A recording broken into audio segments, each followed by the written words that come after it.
Pierre Saint-Martin Cave. In August 1952, a team of international cavers began exploring the Pierre Saint-Martin Cave system, located in the Pyrenees Mountains on the border between France and Spain.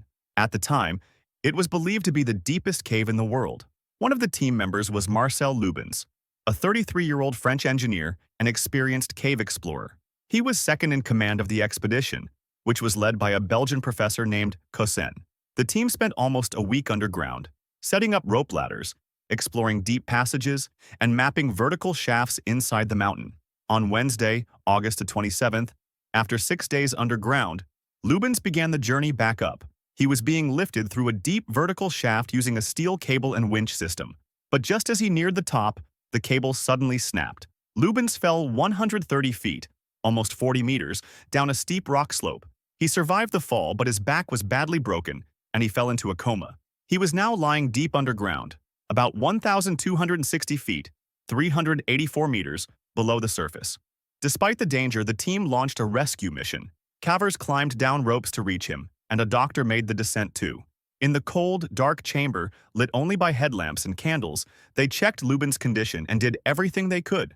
At one point, they even gave him a blood transfusion inside the cave, an incredible act of underground medical care. For 2 days, rescuers tried to lift him out using a manual winch, but the shaft was tight, and the conditions were getting worse. Rocks started falling from above, putting both Lubens and the rescue team at risk. On the evening of August 29th, after nearly 36 hours of rescue work, Marcel Lubens died underground. His death marked a tragic end to one of the most difficult cave rescues attempted at that time. Schroeder's Pants Cave. On February 13, 1965, 3 members of the Boston Grotto Club arrived in the small town of Dolgeville, New York. Their goal was to explore a nearby cave in the foothills of the Adirondack Mountains called Schroeder's Pants Cave. The group included 23-year-old James Mitchell, a chemist from Massachusetts, nurse Hetty Miller, and Charles Bennett, a graduate student from Harvard.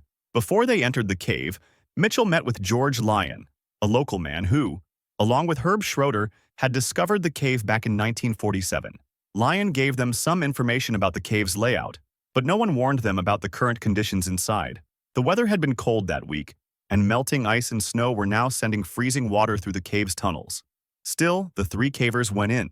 They passed through tight areas known as Lemon Squeeze, Z-Bend, and Gun Barrel, until they reached a large open space with a vertical shaft, an 80-foot, about 24-meter drop into a deeper chamber below.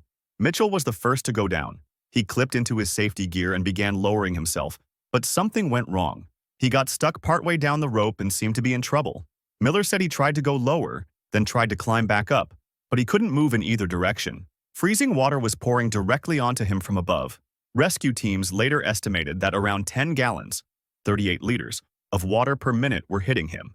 The extreme cold quickly became dangerous. Mitchell's strength faded, his voice got weaker, and then he stopped talking altogether. Bennett and Miller tried to pull him back up. They struggled for 45 minutes but couldn't lift him. Realizing they needed help, Bennett left the cave to call for rescue. A newly formed rescue group, the National Capital Grotto Rescue Squad, flew in from Washington, D.C. on Air Force 2. The story quickly made national headlines. Among the 6 young rescuers was Doug Bradford. None of them had done a real cave rescue before, but they had trained for situations like this. The team reached the shaft and tried to pull Mitchell up, but it was clear he had already passed away.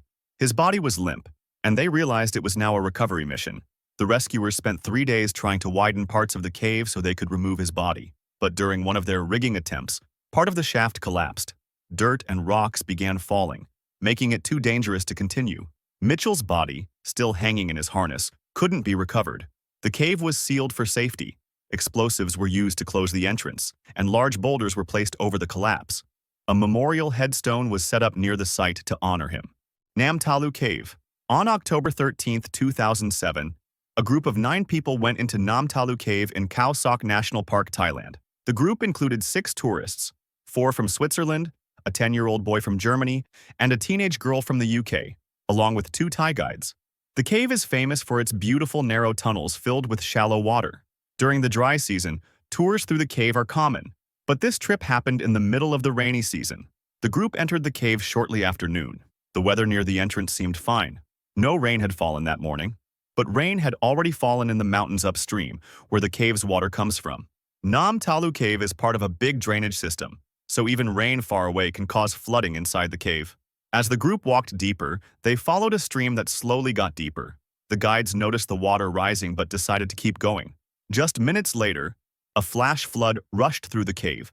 The water level rose quickly, filling the narrow tunnels. The group panicked. One guide told everyone to climb to higher ground. Some people managed to reach a safer area, but others were caught in the flood. In a few minutes, parts of the cave filled with water, leaving no space to breathe. The narrow tunnel gave them no room to escape. 8 people drowned. Only the British teenager survived. She climbed onto a small ledge above the water and waited there for more than 16 hours until rescuers found her. Everyone else, including the young German boy and both Thai guides, died. The tragedy made national news. After that, the park closed the cave and set up a rule. From June to November, the cave would be off-limits because of the risk of flash floods. Warning signs were put up, and tour companies were told not to bring visitors during those months. If you liked the video, then make sure to subscribe for similar ones in future.